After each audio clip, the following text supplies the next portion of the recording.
Vasko Simoniti, minister za kulturo, doktor zgodovinskih znanosti in profesor na Univerzi v Ljubljani.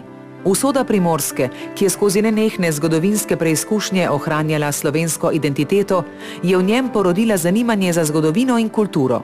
Živo zanimanje za Slovenijo pa ga je pripeljalo v politiko. Slovenija je v času svoje samostojnosti prihodila izjemno uspešno pot. Ravno v mandatu sedanje vlade pa je dosegla najvišjo gospodarsko rast, nezaposlenost se je zelo zmanjšala, zdravo gospodarstvo pa je bilo tudi pravo zagotovilo za socialno varnost.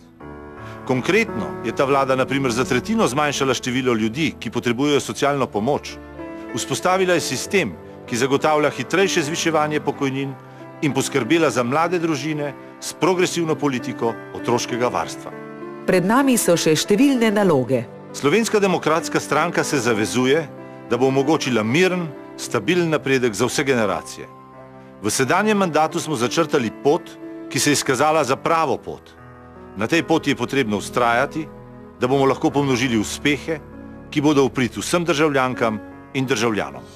Slovenska demokratska stranka. Slovenija na pravi poti.